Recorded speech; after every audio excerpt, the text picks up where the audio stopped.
Hello everyone. कैसे हैं आप सब लोग। आई होप आप सब अच्छे होंगे और आपने लेक्चर 1 का रिवाइज़ किया होगा अच्छे से देखकर। तो आज हम पढ़ने वाले हैं cell the unit of life का लेक्चर नंबर 2। तो बिना टाइम वेस्ट किए चलिए हम स्टार्ट करते हैं।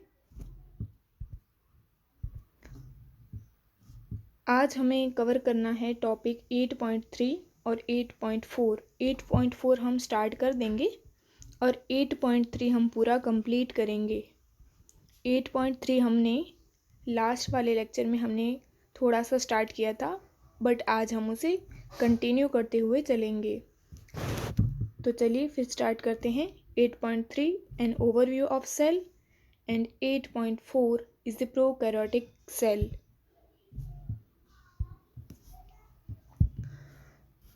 तो ओवरव्यू ऑफ सेल में हमने ऑनियन पिल सेल और ह्यूमन चीक सेल को देखा था। ऑनियन पिल सेल वो टिपिकल प्लांट सेल है, जबकि human cheek cell animal cell है।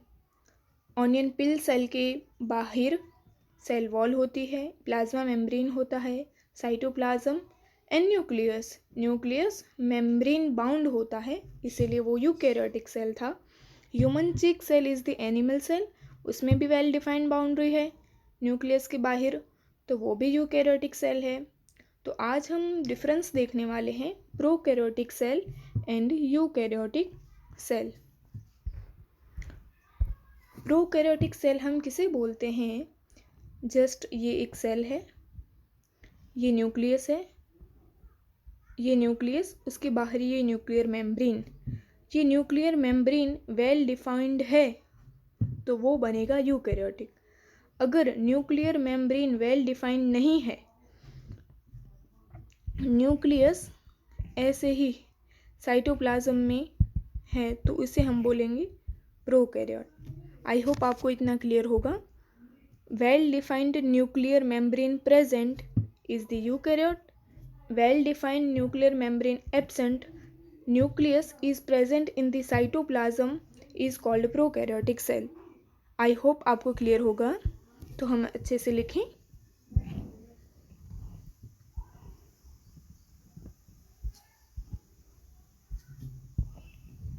थोड़ा हम इसे रब करके फिर हम स्टार्ट करेंगे।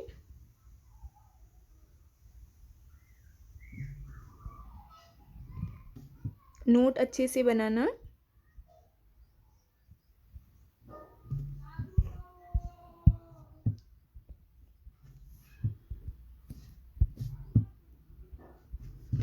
तो फिर चलिए फर्स्ट पॉइंट लिखे मेरे साथ। प्रो का मतलब होता है प्रिमिटिव और कैरियन का मतलब होता है nucleus. Primitive nucleus is called prokaryotic cell and eukaryotic cell का मतलब होता है, यू का मतलब होता है ट्रू और कैरियन का मतलब होता है nucleus. Eukaryotic cell it means true nucleus, true nucleus, and prokaryotic cell का मतलब होता है प्रिमिटिव टाइप का nucleus, primitive nucleus. First point, cells lack a membrane bound nucleus. Cells lack membrane bound nucleus. Membrane bound nucleus. Cells have a membrane bound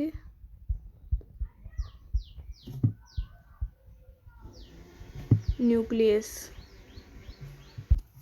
दूसरा point लिखे मेरे साथ। Naked DNA present in the cytoplasm. Naked DNA present in the cytoplasm. ये cell है, ऐसे naked DNA cytoplasm के अंदर present है, तो इसे हम बोलेंगे prokaryotic cell. Membrane bound nucleus present, membrane bound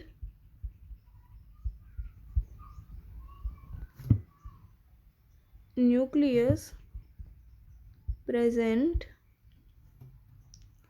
carry genetic material, carry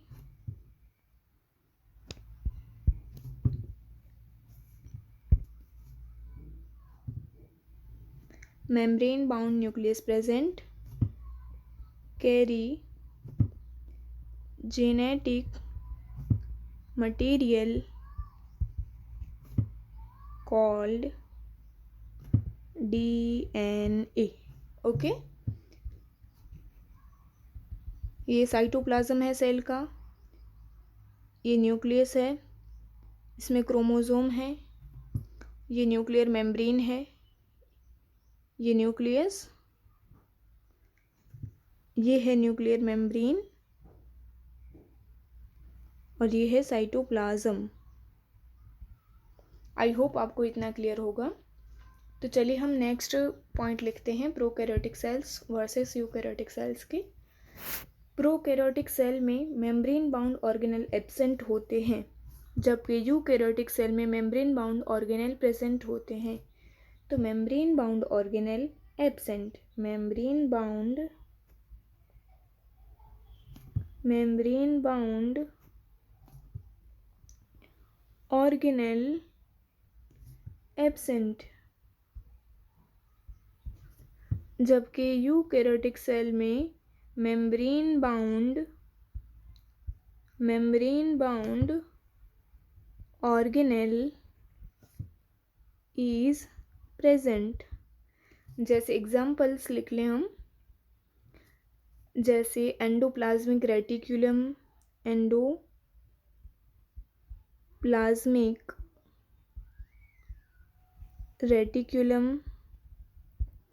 Golgi body, lysosome, Golgi body, lysosome, microbodies,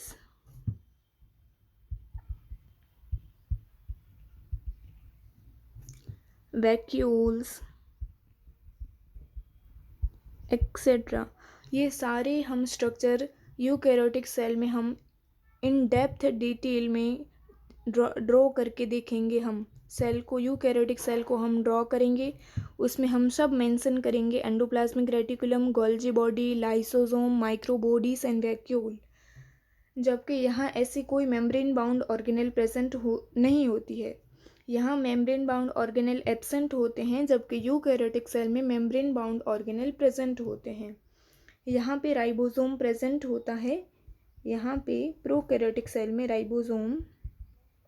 ribosome present होता है। राइबोसोम कैसा स्ट्रक्चर है? नॉन मेम्ब्रेन बाउंड ऑर्गेनेल है, नॉन मेम्ब्रेन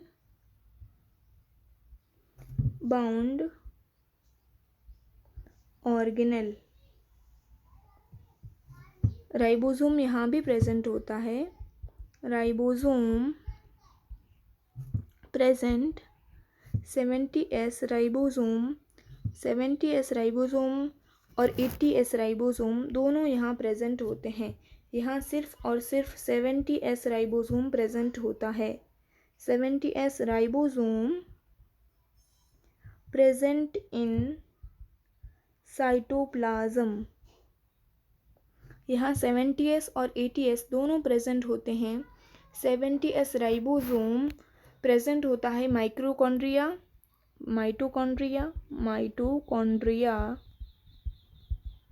और दूसरा होता है क्लोरोप्लास्ट। और 80S राइबोसोम प्रेजेंट होता है साइटोप्लाज्म और rough endoplasmic reticulum. 80S ribosome present in cytoplasm और rough endoplasmic reticulum, ER it means endoplasmic reticulum. 70S ribosome present होता है साइटोप्लाज्म में प्रोकैरियोटिक सेल के अंदर। यूकैरियोटिक सेल के अंदर 70S राइबोसोम और 80S राइबोसोम दोनों प्रेजेंट होते हैं। 70S ribosome is present in the mitochondria and chloroplast. 80S ribosome present in cytoplasm और rough endoplasmic reticulum. I hope आपको इतना क्लियर होगा। तो चलिए हम फिर नेक्स्ट लिखें, नेक्स्ट पॉइंट बनाकर हम लिखें। अब बारी आती है सेल वॉल की। प्रोकैरियोटिक सेल की सेल वॉल किससे बनी होती है और यूकैरियोटिक सेल की सेल वॉल किससे बनी होती है? सेल वॉल जो सेल के बाहर का स्ट्रक्चर होता है जिसे हम सेल वॉल कहते हैं, ये प्लाज्मा मेम्ब्रेन या फिर सेल मेम्ब्रेन है। ये भी प्लाज्मा मेम्ब्रेन और ये है सेल मेम्ब्रेन। ये है प्लाज्मा मेम्ब्रेन, ये है सेल वॉल। ओके, तो चलिए हम लिख लें। प्रोकैरियोटिक सेल और यूकैरियोटिक सेल के अंदर सेल वॉल किसकी बनी हुई होती है? नोट बनाएं अच्छे से। Cell wall made up of peptidoglycan. Prokaryotic cell में cell wall is the made up of peptidoglycan. Eukaryotic cell के अंदर सेल वॉल सेल्यूलोज और काइटिन की बनी हुई होती है। Cellulose, chitin etcetera. Prokaryotic cell की सेल वॉल पेप्टिडोग्लाइकन से बनी हुई होती है। यूकैरियोटिक सेल की सेल वॉल सेल्यूलोज, काइटिन वगैरह से बनी हुई होती है। फिर हम लिखें, जो डीएनए होता है उसको बांधने के लिए हमें हिस्टोन प्रोटीन की रिक्वायरमेंट होती है। जो हिस्टोन प्रोटीन होते हैं वो प्रोकैरियोटिक सेल में एब्सेंट होते हैं। तो हिस्टोन प्रोटीन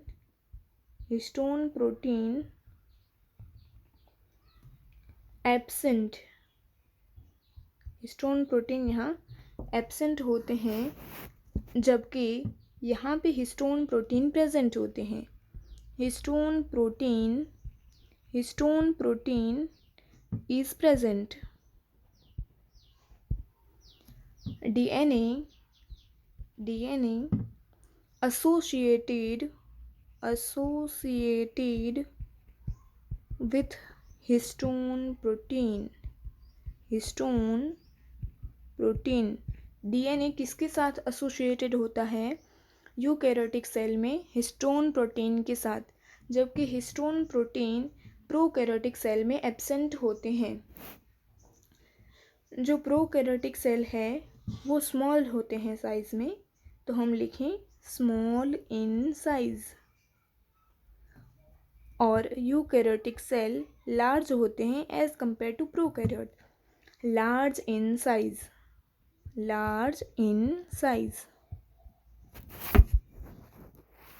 फिर सेल डिवीज़न प्रोकैरियोटिक सेल के अंदर सेल डिवीज़न बाइनरी फिजन के थ्रू होता है।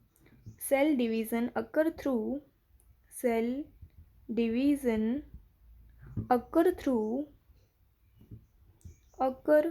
Through binary fission. Cell division occur through binary fission.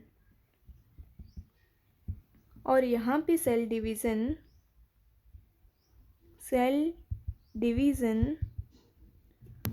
take place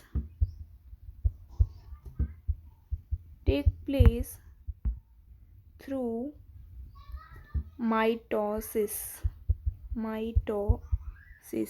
mitosis और मियोसिस हम chapter 10 cell cycle and cell division में हम कंटिन्यू करने वाले हैं। तो सबसे पहले यहाँ पे हमें लिखा है cell wall is made up of peptidoglycan in prokaryotic cell. Eukaryotic cell wall is made up of cellulose, chitin, etc. Histone protein prokaryotic cell में एब्सेंट होते हैं, जबकि हिस्टोन प्रोटीन यूकैरियोटिक सेल में प्रेजेंट होते हैं। जो डीएनए होता है वो हिस्टोन प्रोटीन के साथ एसोसिएटेड होता है। प्रोकैरियोटिक सेल साइज में स्मॉल होते हैं, जबकि यूकैरियोटिक सेल साइज में लार्ज होते हैं। सेल डिवीज़न बाइनरी फिजन के थ्रू होता है इन प्रोकैरियोटिक सेल, जबकि सेल डिवीज़न माइटोसिस के थ्रू होता है in the eukaryotic cell. I hope आपको इतना क्लियर होगा।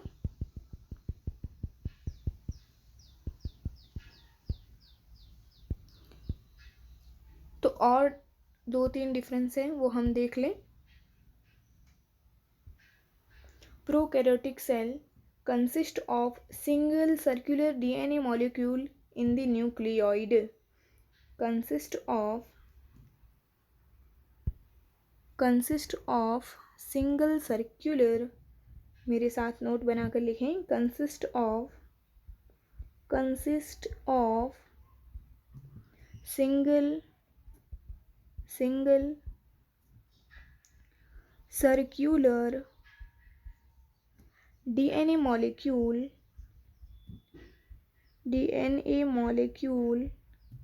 in the nucleoid। जैसे ये सेल है, ये सर्कुलर होता है और डबल स्ट्रैंडेड होता है, जिसे हम क्या बोलते हैं? न्यूक्लियोइड। क्या बोलते हैं? Circular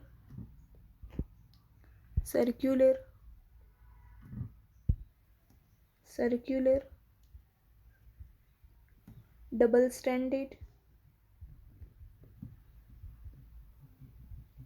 stranded circular double stranded nucleoid present होता है।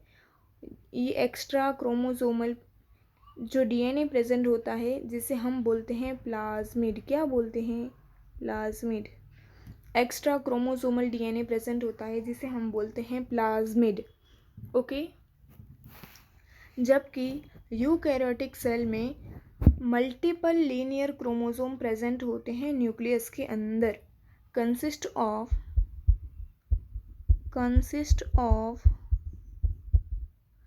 Multiple linear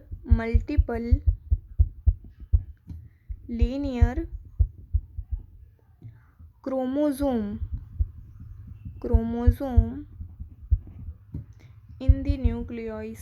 in the nucleus। जैसे ये सेल है, ये डबल मेम्ब्रेन बाउंड न्यूक्लियस है, इसके अंदर क्रोमोसोम प्रेजेंट होते हैं। आई होप आपको समझ आया होगा। अच्छे से ड्रॉ करें हम। जैसे ये न्यूक्लियर मेम्ब्रेन, ये न्यूक्लियस, इसके अंदर ऐसे क्रोमोसोम प्रेजेंट होते हैं। आई होप आपको इतना क्लियर होगा। इसे हम क्या बोलेंगे? न्यूक्लियस। तो एक बार हम रिवाइज कर ले पूरा। सबसे पहले हमने क्या देखा था? सबसे पहले हमने देखा था ओवरव्यू ऑफ सेल। सेल दो तरह के होते हैं, प्रोकैरियोटिक सेल और यूकैरियोटिक सेल। प्रोकैरियोटिक सेल और eukaryotic cell. Prokaryotic cell is the primitive nucleus और यूकैरियोटिक सेल का मतलब होता है जिसके अंदर ट्रू न्यूक्लियस हो। Nucleus is the well defined nuclear membrane present in the nucleus. Cells lack a membrane bound nucleus. Cells के अंदर जो न्यूक्लियस होता है वो मेम्ब्रेन बाउंड नहीं होता है। Naked DNA present in the cytoplasm. Cells have a membrane bound nucleus. Cell के अंदर जो न्यूक्लियस होता है वो वेल डिफाइंड न्यूक्लियर मेम्ब्रेन वाला होता है। Membrane bound nucleus present carry genetic material called DNA. जो मेम्ब्रेन बाउंड न्यूक्लियस प्रेजेंट होता है वो जेनेटिक मटेरियल डीएनए कैरी करता है। आई होप आपको इतना क्लियर होगा।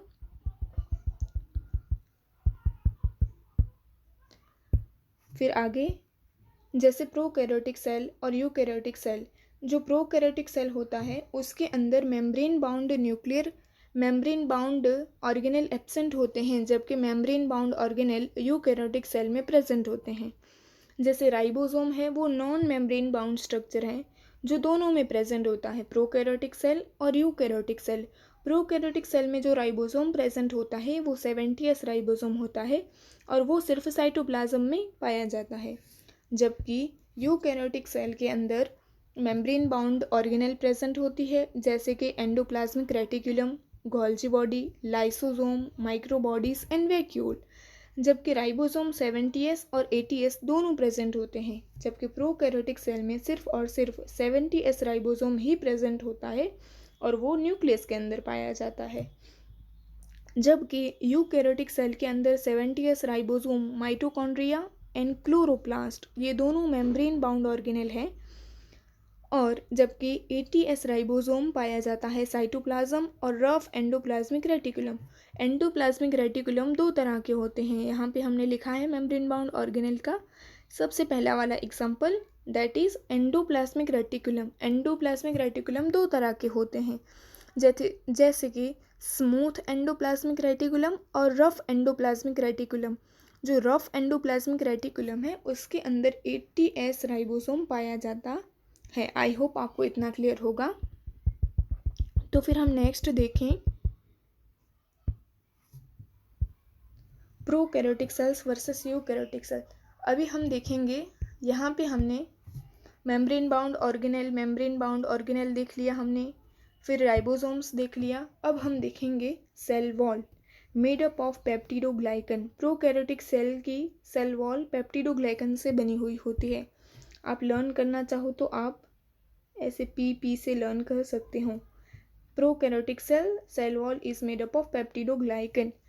यूकैरियोटिक सेल की सेल वॉल होती है वो सेल्यूलोज और काइटिन की बनी हुई होती है, जबकि प्रोकैरियोटिक सेल के अंदर हिस्टोन प्रोटीन एब्सेंट होते हैं, जबकि यूकैरियोटिक सेल के अंदर हिस्टोन प्रोटीन पाए जाते हैं।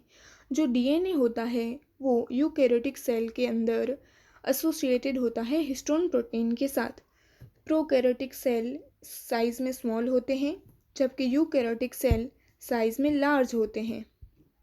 सेल डिवीज़न बाइनरी फिजन के थ्रू होता है प्रोकैरियोटिक सेल में, और यहाँ पर सेल डिवीज़न माइटोसिस के थ्रू होता है। माइटोसिस और मियोसिस हम in detail cell cycle and cell division वाले चैप्टर में हम देखने वाले हैं। आई होप आपको इतना क्लियर होगा।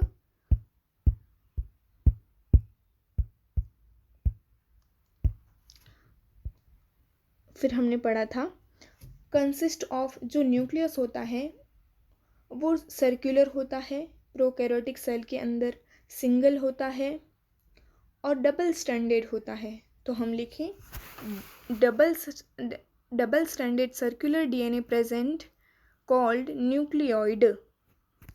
Double strand consist of single circular DNA molecule in the nucleoid.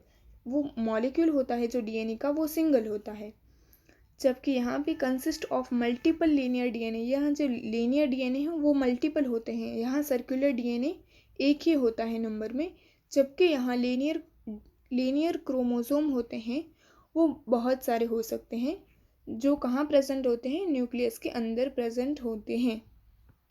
I hope आपको इतना क्लियर होगा। उसके बाद हम पढ़ेंगे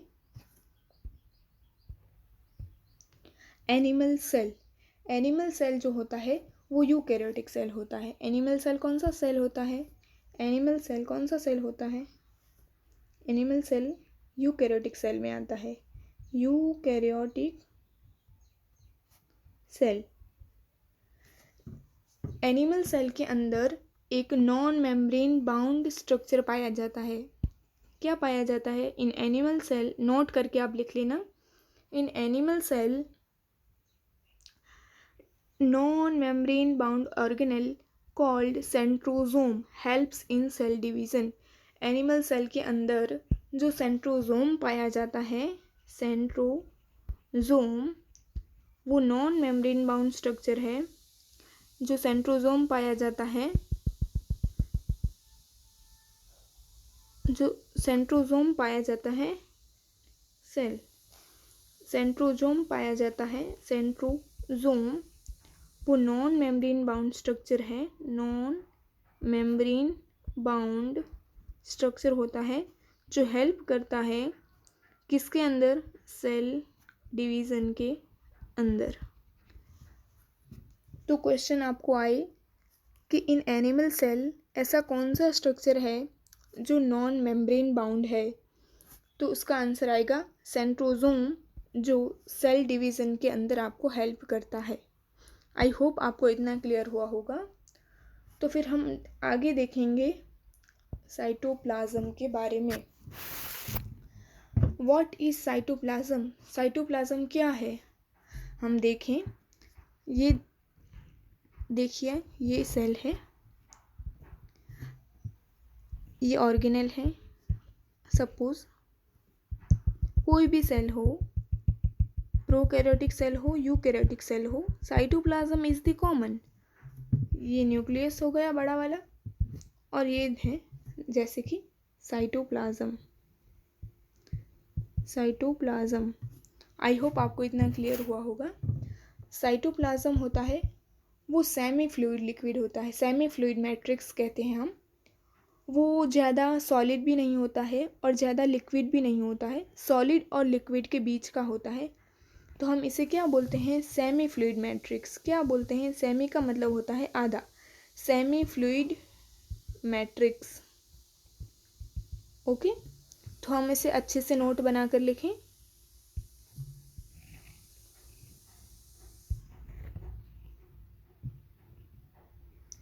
तो मेरे साथ नोट कीजिए। प्रेजेंट इन साइटोप्लाज्म होता है वो दोनों के अंदर प्रेजेंट होता है। ये सेल बनाया है मैंने, ये है सेल और ये है cytoplasm. Cytoplasm present in cytoplasm is present in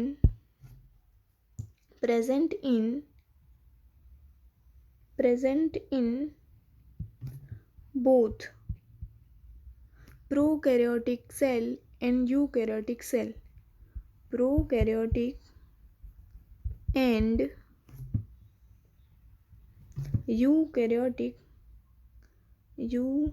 eukaryotic cells।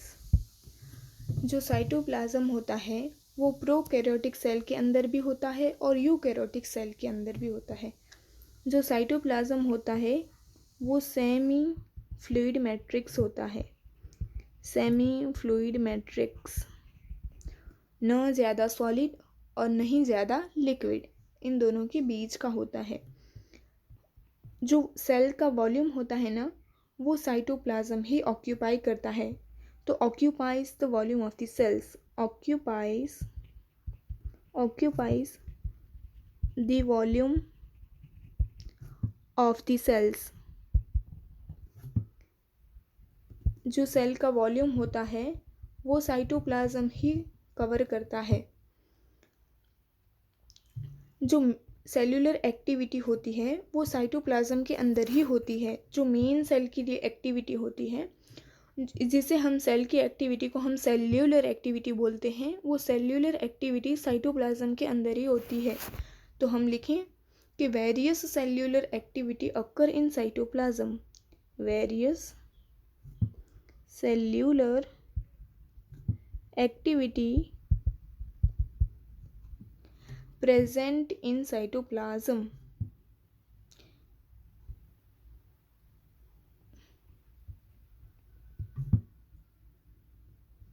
Present की जगह हम लिखें occur, various cellular activity occur in cytoplasm. अलग अलग तरह के सेल्यूलर एक्टिविटी जो साइटोप्लाज्म के अंदर होते हैं, occur in cytoplasm. Various chemical, next point लिखें,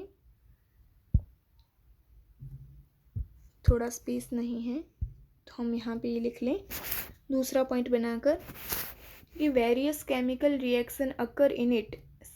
जो साइटोप्लाज्म है उसके अंदर जो अलग अलग तरह के केमिकल रिएक्शन होते हैं जो सेल को लिविंग स्टेट में बनाए रखता है। तो हम लिखें यहाँ various chemical reaction occur into the site, occur in it to keep the cell in the living state।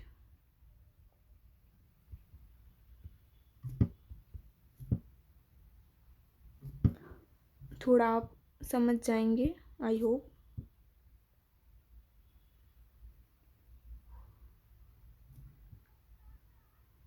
ये दूसरा पॉइंट है। तो सबसे पहले हम साइटोप्लाज्म को रिवाइज कर लें। साइटोप्लाज्म दोनों में प्रेजेंट होता है, प्रोकैरियोटिक सेल और यूकैरियोटिक सेल के अंदर।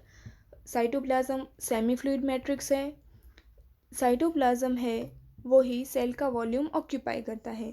जो वेरियस सेल्यूलर एक्टिविटी होती है वो साइटोप्लाज्म के ही अंदर होता है, और केमिकल रिएक्शन होती है जो सेल को जिंदा रखने के लिए ज़रूरी है वो भी साइटोप्लाज्म के अंदर होता है। 3-4 पॉइंट ही हैं, आप अच्छे से याद करना। Cytoplasm present in both prokaryote and eukaryote, semi-fluid matrix, occupy the volume of the cells, various cellular activity occur in cytoplasm, various chemical reaction occur in it to keep the cell in the living state. I hope आपको अच्छे से समझ आया होगा।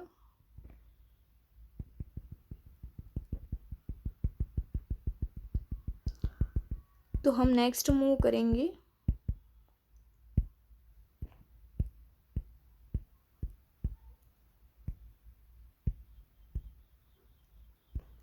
तो हम next पढ़ने वाले हैं cells differ greatly in size, size and activity. जो सेल्स होते हैं वो वेरी करते हैं। किस में वेरी करते हैं? सेल्स होते हैं ना, वो साइज़ में वेरी करते हैं, शेप में वेरी करते हैं, और एक्टिविटीज़ फंक्शन में भी वेरी करते हैं। जो सेल होते हैं वो साइज, शेप एंड एक्टिविटी के अंदर वेरी होते हैं। तो हम नोट बनाकर लिखें कि वेरी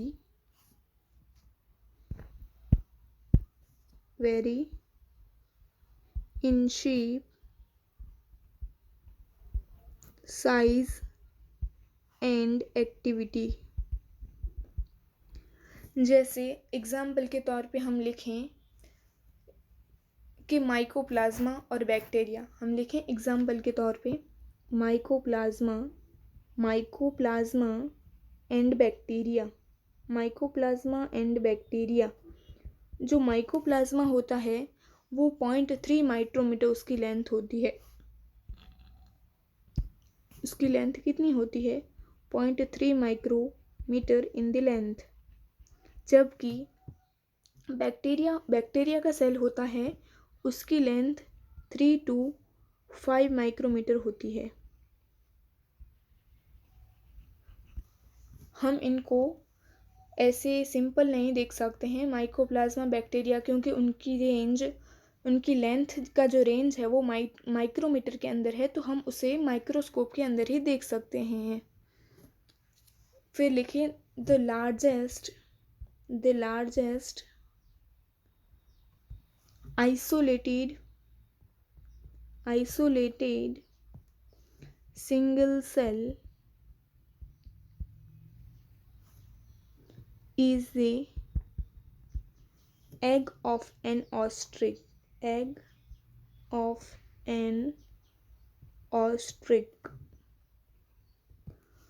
जो ऑस्ट्रिक का एग होता है वो लार्जेस्ट सिंगल सेल होता है। लार्जेस्ट आइसोलेटेड सिंगल सेल होता है जो ऑस्ट्रिक का एग होता है।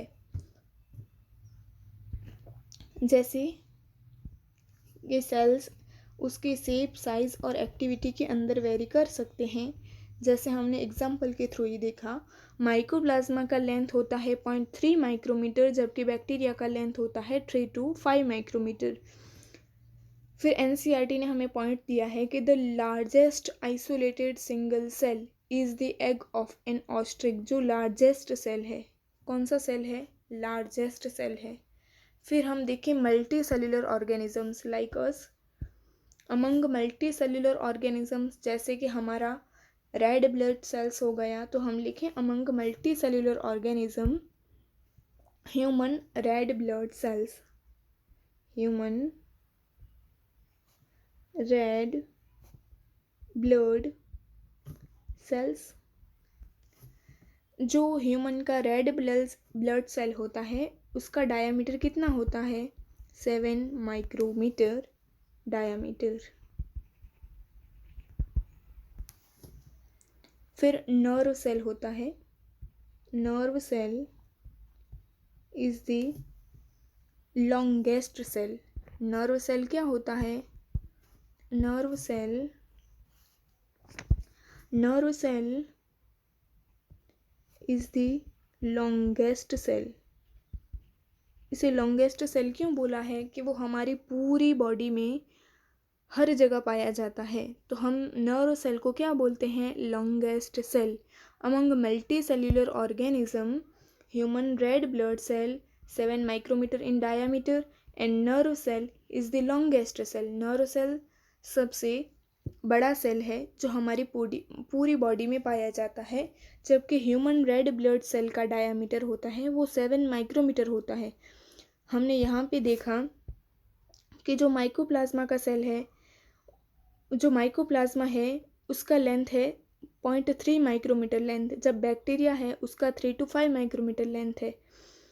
फिर लार्जेस्ट आइसोलेटेड सिंगल सेल वो एग ऑफ एन ऑस्ट्रिच है, जबकि यहाँ हमने देखा कि माइकोप्लाज्मा का साइज़ अलग है, बैक्टीरिया का साइज़ अलग है। फिर मल्टी सेलुलर ऑर्गेनिज्म के अंदर हमने ह्यूमन रेड ब्लड सेल देखा, उसका डायामीटर अलग है। तो सबका साइज़ तो अलग हो ही गया। फिर हम देखें सभी सेल का साइज़ तो डिफरेंट हमें दिखाई दिया एग्जाम्पल के थ्रू। तो अब हम देखें कि cells also vary greatly in their shapes. Size तो हमने देख ही लिया। फिर हम लिखें जैसे cells also vary greatly in their shapes. Cell के अलग अलग शेप भी हो सकते हैं, जैसे डिस्क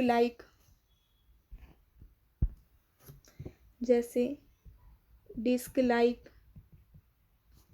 इसी तरह का होता है। फिर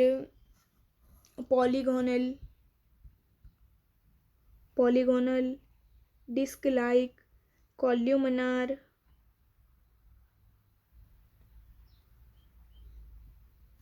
फिर क्यूबॉइडल, फिर इर्रेगुलर। जैसे सेल का शेप है वो वेरी कर सकता है, जैसे जो सेल का शेप है वो डिस्क लाइक भी हो सकता है, polygonal, columnar, cuboidal, irregular etcetera. और भी सेल के शेप हो सकते हैं, हमने यहाँ थोड़े एग्जाम्पल लिए हैं।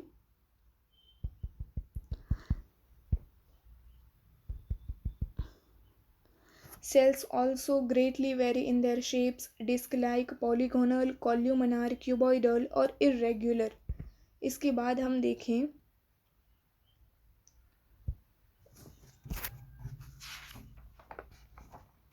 जो डिफरेंट शेप होते हैं। हमने डिफरेंट शेप वाला पॉइंट हम देख लें। हमने साइज़ वाला देख लिया, हमने शेप वाला देख लिया, तो और हम देख लें फंक्शन वाला हम देख लें। The shape of the cells, point करके लिखें, the shape of the cells may vary with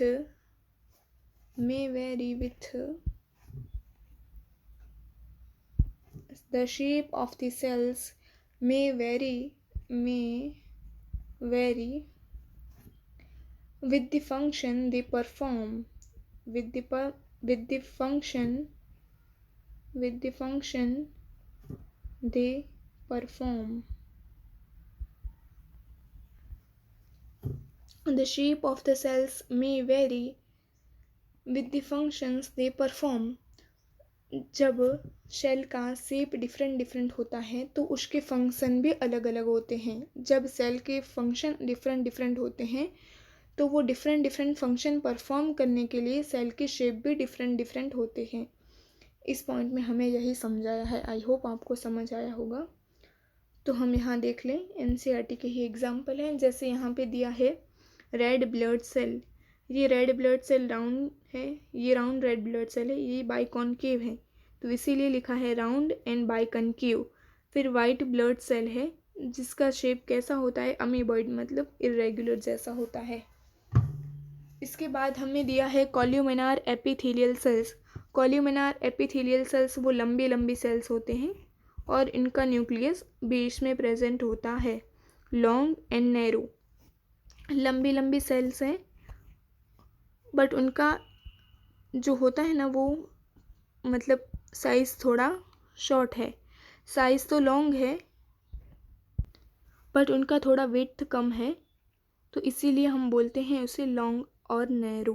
उनका लेंथ तो ज़्यादा है बट उनका जो सेल का जो विड्थ है ना वो कम है, इसीलिए हम बोलते हैं narrow.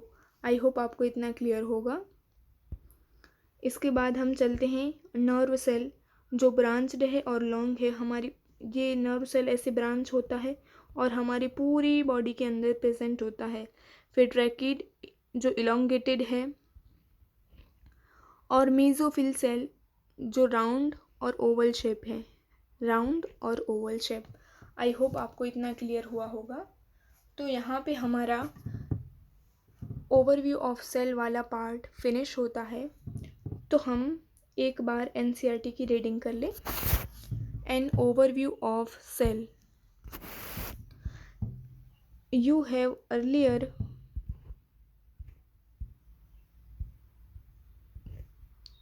have earlier observed cells in the onion peel and human cheek cells under the microscope. Let us recollect their structure. The onion cells, which is a typical plant cell, जो onion cell है वो plant cell है, has a distinct cell wall. जो onion का cell है उसके बाहर cell wall present होता है। Its outer boundary and just within it is a cell membrane. It means जो सेल होता है उसके बाहर सेल वॉल प्रेजेंट होती है और ये होता है वो प्लाज्मा मेम्ब्रेन प्रेजेंट होता है। The cells of the human cheek have an outer membrane as the delimiting structure of the cells. Human cheek cell के अंदर जो आउटर मेम्ब्रेन होता है वही डिलिमिटिंग स्ट्रक्चर होता है। Inside each cell is a dense membrane bound structure called nucleus. क्या present होता है? डेंस मेम्ब्रेन बाउंड स्ट्रक्चर, जिसे हम क्या बोलते हैं? Nucleus. These nucleus contain the chromosome, जो हमने देखा, विच in turn contain the genetic material DNA. Cells that have a membrane bound nuclei are called eukaryote, whether cells that lack a membrane bound nucleus are prokaryote. In both prokaryote and eukaryote, a semi-fluid matrix called cytoplasm, हमने each and every point of NCERT cover किया है, occupies the volume of cells. The cytoplasm is the main arena of cellular activities. आपको questions में आए कि main arena of cellular activity, तो आपको cytoplasm को मार्क करना है। Activity in both plant and animal cells. Various chemical reaction occur in it to keep cell in the living state. फिर next, beside the nucleus, nucleus के अलावा eukaryotic cell के अंदर other membrane bound distinct structure called organelles like the endoplasmic reticulum, Golgi complex, lysosome, mitochondria, microbodies, vacuoles. Nucleus के अलावा भी eukaryotic cell के अंदर दूसरे मेम्ब्रेन बाउंड ऑर्गेनेल प्रेजेंट होते हैं, जैसे कि endoplasmic reticulum, Golgi complex, lysosome, mitochondria, microbodies and the vacuoles. The prokaryotic cells lack a such membrane bound organelles. जो ये सारे membrane bound organelles हैं वो प्रोकैरियोटिक सेल के अंदर पाए नहीं जाते, वो प्रोकैरियोटिक सेल के अंदर एब्सेंट होते हैं। Ribosome are non membrane bound organelle found in all cells both eukaryote as well as prokaryote. जो राइबोसोम है वो नॉन मेम्ब्रेन बाउंड स्ट्रक्चर है जो प्रोकैरियोटिक सेल और यूकैरियोटिक सेल दोनों के अंदर पाया जाता है। Within the cell, ribosome are found not only in cytoplasm but also within two organelle called chloroplast in plants and mitochondria and rough endoplasmic reticulum. हमने देखा था कि यूकैरियोटिक सेल के अंदर जो राइबोसोम थे वो 80S और 70S दोनों प्रेजेंट थे। जो 80S राइबोसोम थी वो साइटोप्लाज्म और रफ एंडोप्लाज्मिक रेटिकुलम के अंदर प्रेजेंट था, जबकि 70S राइबोसोम माइटोकॉन्ड्रिया और क्लोरोप्लास्ट के अंदर प्रेजेंट था। और प्रोकैरियोटिक सेल के अंदर 70s राइबोसोम साइटोप्लाज्म के अंदर प्रेजेंट था। Animal cell contain another non membrane bound organelle called centriole which help in cell division. हमने अलग से पॉइंट बनाकर इसे लिखा था कि animal cell contain another non membrane bound structure. Note करके आप इसे लिख लें अगर नहीं लिखा हो तो। Cells differ greatly in size, shape and activities. जो सेल्स होते हैं वो वेरी करते हैं साइज़ में, शेप में और एक्टिविटीज़ के अंदर। For example mycoplasma the smallest cell. जो माइकोप्लाज्मा होता है वो स्मॉलेस्ट सेल होता है जिसकी लेंथ 0.3 माइक्रोमीटर होती है, वाइल बैक्टीरिया जिसकी लेंथ 3 to 5 माइक्रोमीटर होती है। The largest isolated single cell is the egg of an ostrich. Among multicellular organism, human red blood cells about 7 micrometer in diameter. Nerve cell are some of the longest cells. Cells also vary greatly in their shape. जो cell होते हैं वो shape के अंदर भी very करते हैं। They may be disc-like, polygonal, columnar, thread-like और even irregular. हमने thread-like I hope नहीं लिखा है, मुझे ऐसा लगता है कि हमने thread-like वाला पॉइंट नहीं लिखा है, तो आप लिख लें thread-like और even irregular. Shape of cells may be vary with the function they perform. जब सेल का शेप वेरी कर जाता है, जब उसका फंक्शन अलग हो तो उसका शेप भी अलग हो जाता है। आई होप आपको ओवरव्यू ऑफ सेल वाला पार्ट अच्छे से क्लियर हुआ होगा। तो हम अब स्टार्ट करने वाले हैं प्रोकैरियोटिक सेल से। हम क्या स्टार्ट करने वाले हैं अब? Prokaryotic cell. प्रोकैरियोटिक सेल हम पढ़ें इससे पहले हम थोड़ा 5 किंगडम क्लासिफिकेशन हम देख लेते हैं। जो बायोलॉजिकल क्लासिफिकेशन जो क्लास 11th का चैप्टर नंबर 2 है, बायोलॉजिकल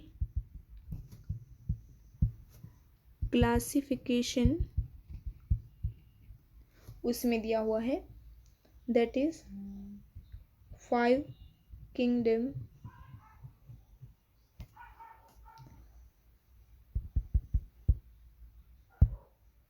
फाइव किंगडम के अंदर 5 किंगडम आते हैं। कौन कौन से 5 किंगडम हम लिख लें, हम इसे रब कर दें थोड़ा।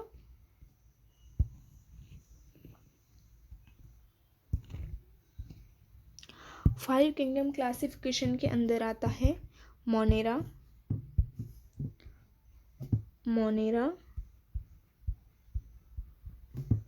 प्रोटिस्टा,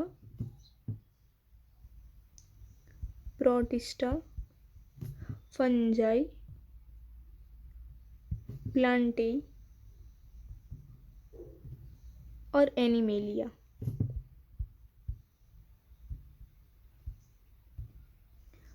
फाइव किंगडम क्लासिफिकेशन के अंदर मोनेरा, प्रोटिस्टा, फंजाई, प्लांटी और एनिमेलिया, ये 5 आते हैं। 5 किंगडम हैं जिसे हम बोलते हैं 5 kingdom, Monera, Protista, Fungi, Plantae और एनिमेलिया। जो मोनेरा है इसके ग्रुप के सेल होते हैं वो प्रोकैरियोटिक सेल होते हैं। क्या होते हैं? Prokaryotic cell. जबकि प्रोटिस्टा, फंजाई, प्लांटी और एनिमेलिया इन सभी के सेल्स होते हैं वो यूकैरियोटिक सेल होते हैं। Eukaryotic cell, it means well defined nucleus present, nuclear membrane present, well defined nucleus present. 5 kingdom classification के अंदर आता है Monera, Protista, Fungi, Plantae, Animalia. जो प्रोकैरियोटिक सेल है वो सेल का एक टाइप है। प्रोकैरियोटिक सेल और यूकैरियोटिक सेल हम दोनों पढ़ते हैं। तो अभी हम स्टार्ट करते हैं प्रोकैरियोटिक सेल। तो प्रोकैरियोटिक सेल के अंदर वो सारे आएंगे जो मोनेरा के अंदर आते हैं। जो मोनेरा है वो प्रोकैरियोटिक सेल मोनेरा किंगडम के अंदर पाए जाते हैं। मोनेरा किंगडम है ना, वो बैक्टीरिया का एक किंगडम है। तो हम दूसरे पेज पे नोट करें कि Monera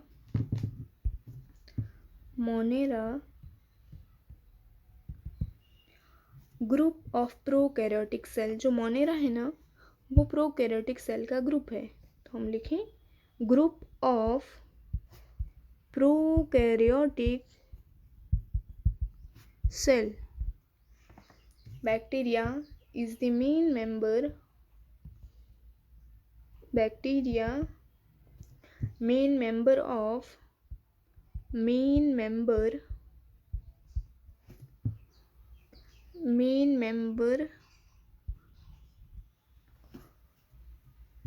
of Monera, having prokaryotic cell. जो मोनेरा होता है ना, वो प्रोकैरियोटिक सेल का ग्रुप है। बैक्टीरिया होते हैं वो मोनेरा के अंदर आते हैं, और जो बैक्टीरिया हैं वो मेन मेंबर हैं मोनेरा ग्रुप के। बैक्टीरिया मेन मेंबर हैं मोनेरा किंगडम के। हैविंग अ प्रोकैरियोटिक सेल, जो बैक्टीरिया होता है उसके अंदर भी प्रोकैरियोटिक सेल ही पाया जाता है। तो हम प्रोकैरियोटिक सेल का लिखें। The prokaryotic cells are represented by, मेरे साथ नोट करें, the prokaryotic cell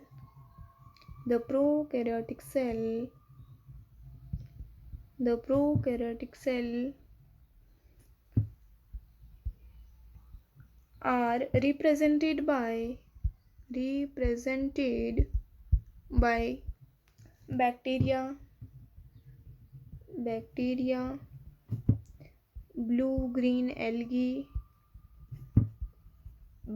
green algae, mycoplasma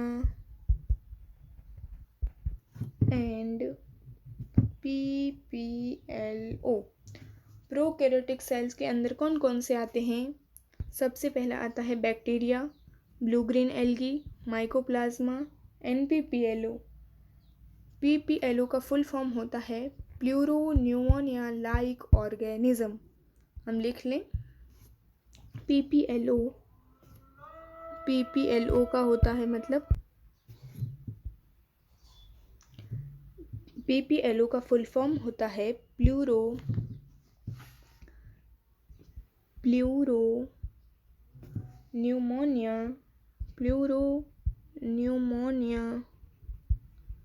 like organism.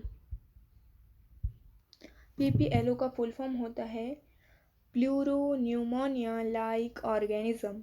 जब हम prokaryotic cells versus eukaryotic cell हम देख रहे थे, तब हमने लिखा था कि प्रोकैरियोटिक सेल का जो साइज होता है वो जनरली स्मॉल होता है। तो यहाँ भी हम लिख लें प्रोकैरियोटिक सेल्स ऐसे लिख लें, they are generally smaller।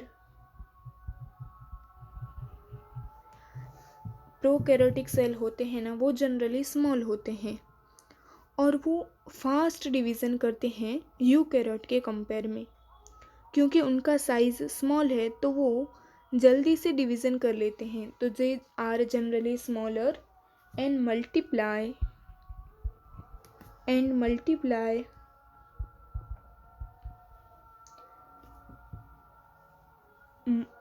and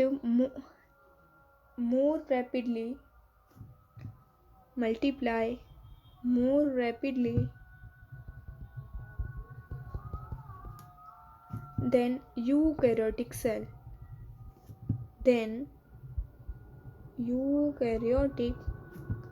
cells।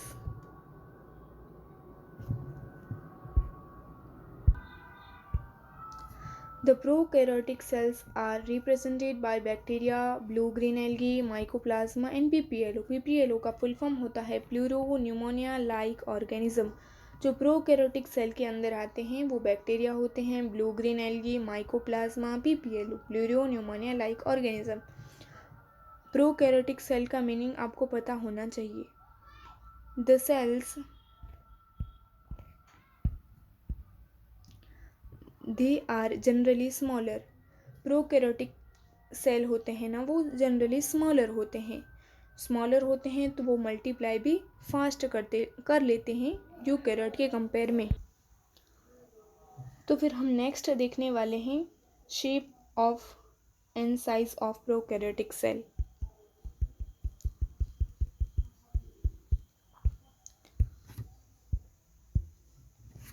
तो हम लिख लें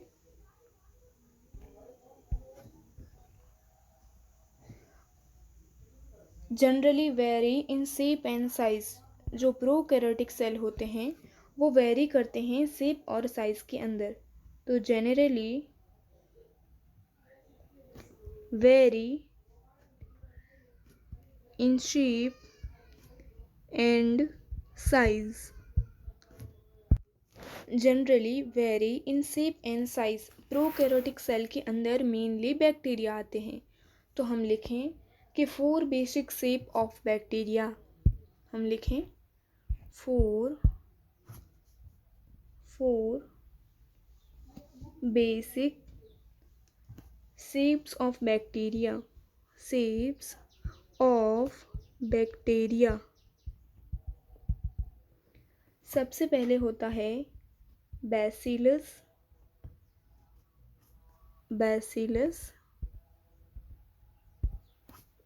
बैसिलस।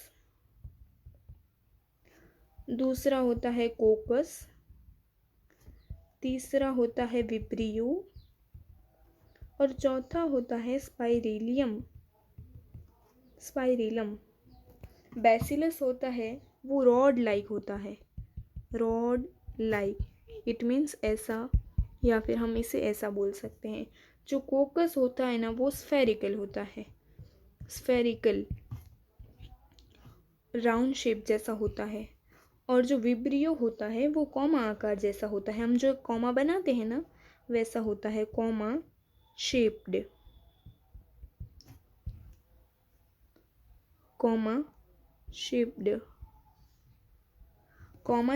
और स्पाइरेलियम जो स्पाइरल होता है, स्पाइरल जो कैसा होता है, स्पाइरल होता है।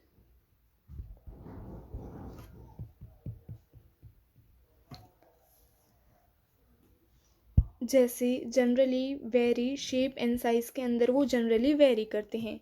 जो प्रोकैरियोटिक सेल के अंदर मेनली बैक्टीरिया पाए जाते हैं। तो हम 4 बेसिक शेप देखेंगे बैक्टीरिया की। सबसे पहला होता है bacillus, it means rod like जैसा होता है। कोकस वो स्फेरिकल होता है। विब्रियो वो कोमा शेप होता है। और स्पाइरेलम जो स्पाइरल होता है। आई होप आपको इतना क्लियर हुआ होगा। तो अब हम देख लेते हैं प्रोकैरियोटिक सेल का स्ट्रक्चर। हम कल भी देखेंगे, आज भी हम थोड़ा इसका पार्ट देख लेते हैं। तो हम देख लें प्रोकैरियोटिक सेल कैसा होता है। अच्छे से ध्यान से हम आपने देखना है। जैसे हम बना लेते हैं, ये एक सेल है, इसके बाहर है सेल वॉल।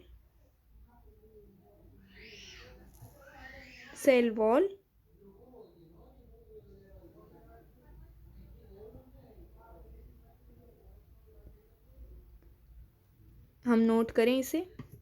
जैसे हम हाथ से ही ड्रॉ करेंगे वही अच्छा होगा हमारे लिए। इसे हम रब कर देते हैं पूरा का पूरा। तो चलिए हम फिर ड्रॉ करते हैं प्रोकैरियोटिक सेल का स्ट्रक्चर। तो चलिए फिर हम ड्रॉ करें। सबसे पहले हमें बनाना है सेल वॉल।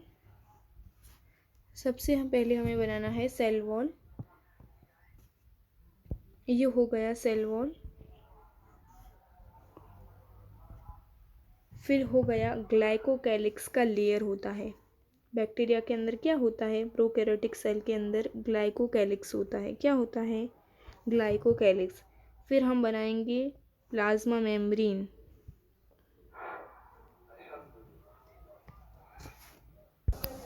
तो हमने सबसे बाहर बनाया है सेल वॉल, ये है ग्लाइकोकैलिक्स लेयर। ग्लाइकोकैलिक्स ये है सेल वॉल, ये है सेल मेम्ब्रेन, ये है इनफोल्डिंग ऑफ सेल मेम्ब्रेन, जैसे हम बोलते हैं मीसोजोम। क्या बोलते हैं हम? मीसोजोम। फिर ये है साइटोप्लाज्म जो सेल के अंदर पाया जाता है। फिर ये न्यूक्लियोइड प्रेजेंट है जिसे हम क्या बोलते हैं? न्यूक्लियोइड, जो नेकेड है और साइटोप्लाज्म के अंदर प्रेजेंट है। फिर फ्लैजेला होती है जिसे क्या हम बोलते हैं? फ्लैजेला। सबसे बाहर होता है ग्लाइकोकैलिक्स, फिर होता है सेल वॉल, फिर होता है सेल मेम्ब्रेन, इसे हम न्यूक्लियोइड बोलते हैं, और ये infolding of cell membrane is called mesosome. हम पूरा स्ट्रक्चर हम नेक्स्ट लेक्चर में देखेंगे। तो आज तक हम इतना ही रखते हैं। आपको कोई भी डाउट हो, आपको कोई भी क्वेरी हो तो आप मुझे कमेंट में बता देना, ठीक है? तो फिर कल मिलेंगे, तब तक के लिए thank you so much. Okay, thank you.